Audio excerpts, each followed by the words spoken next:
देश के प्रधानमंत्री को भारत के मुसलमानों की तकलीफ नहीं दिखाई देती, इनको पीर और अखलाक की मौत नजर नहीं आती, वसीम शेख की दुकान की बर्बादी नजर नहीं आती मोदी को।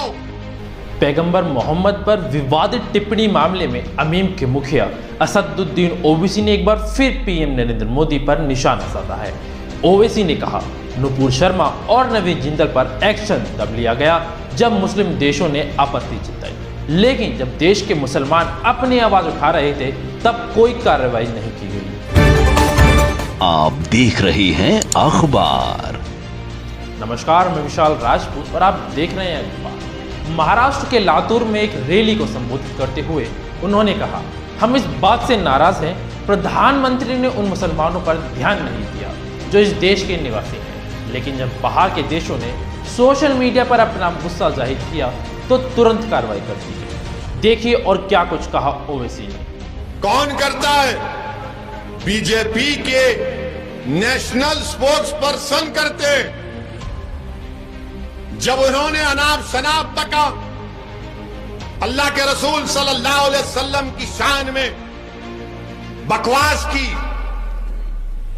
मजलिस इत्तेहादुल मुस्लिमीन ने हैदराबाद में कंप्लेन की, महाराष्ट्र में सैयद मोइन से कहा करो कंप्लेन हुई, एफआईआर हुआ, हमने आवाज उठाई, मगर 10 दिन के बाद 56 इंच का सीना रखने वाले देश के प्रधानमंत्री 10 दिन के बाद बोले इसको हटा दो, इसको सस्पेंड करो। अगर आज मैं नरेंद्र मोदी के बारे में अनपार्लियामेंट्री लैंग्वेज को इस्तेमाल करूं तो कल सुबह से बीजेपी वाले ओवैसी को पकड़ो, ओवैसी को पकड़ो, ओवैसी को पकड़ो।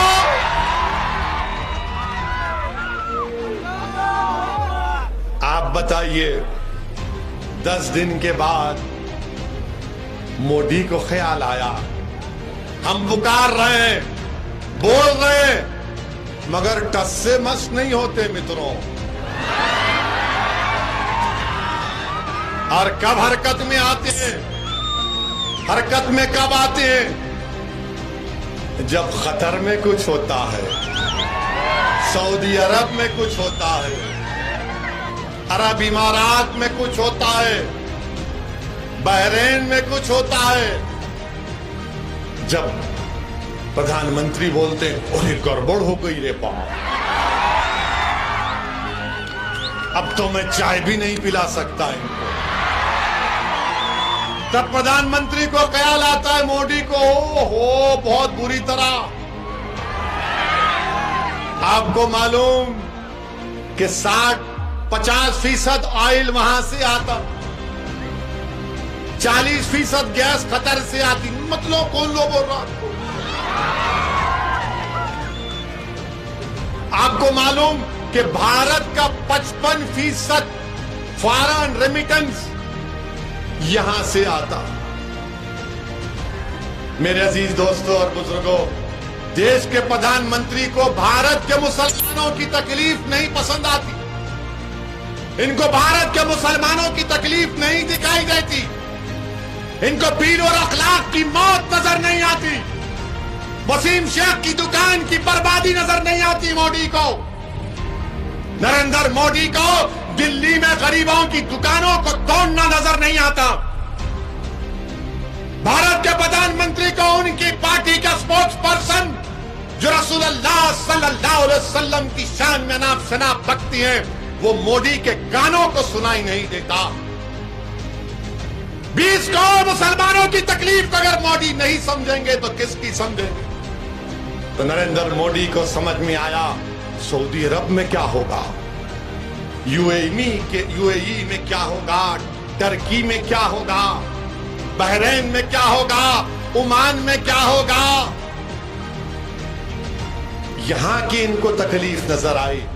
अफसोस भारत के वजीर आजम, आप तो बार बार भारत की मोहब्बत के दावे करते हैं, मगर भारत की सरजमीन पर बसने वाले गयूर मुसलमानों की तकलीफ आपको समझ में नहीं आई।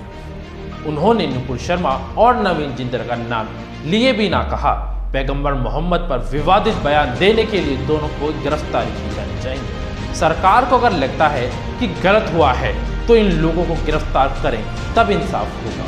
अगर मैं पीएम नरेंद्र मोदी के खिलाफ कुछ असंसदीय भाषा का उपयोग कर लूं तो बीजेपी के लोग अरेस्ट ओवैसी का मुद्दा बना लेते हैं, लेकिन हम 10 दिनों से उनकी गिरफ्तारी की मांग कर रहे हैं तो हमारी बात तक नहीं सुन रहे। बताते हैं अब आपको पैगंबर विवाद में अब तक क्या क्या हुआ। नुपुर शर्मा और नवीन कुमार जिंदल की पैगंबर के खिलाफ विवादित टिप्पणी ने देश विरोधी तत्व सक्रिय हो गए हैं। वहीं भारत के लिए कूटनीति मुश्किलें और खड़ी हो गई हैं। अल-कायदा ने देश के कई शहर और शहरों में हमले की धमकी दी है। कुवैत ने पहले ही भारतीय उत्पादों को अपने स्टोर से हटा लिया है। Kuwait, Iran, Afghanistan, Pakistan, Oman, Indonesia समेत 15 से ज़्यादा देशों ने इस टिप्पणी को लेकर विरोध जताया और मुंब्रा पुलिस ने नुपुर शर्मा को समन भेजा है। उन्होंने 22 जून को पेश होने के लिए कहा है। AIMPLB की कार्रवाई की मांग। All India Muslim personal law board ने भी पैगंबर मोहम्मद के खिलाफ विवादित टिप्पणी को लेकर कड़ा रुख अपनाया है। मुस्लिम पर्सनल लॉ बोर्ड की ओर से एक चिट्ठी जारी की गई है। पैगंबर मोहम्मद पर अपमानजनक और अशोभनीय टिप्पणी करने वाले बीजेपी नेता को पार्टी से निलंबित करने तो सही बताया, लेकिन उनके खिलाफ कानूनी कार्रवाई की भी मांग की गई है। मुस्लिम पर्सनल लॉ बोर्ड का कहना है कि नुपुर शर्मा के खिलाफ कानून कार्रवाई करते हुए उन्हें कड़ी सजा दी जाए। फिलहाल के लिए इतना ही। बाकी अपडेट्स के लिए आप हमारे साथ बने रहें और देखते रहें अखबार।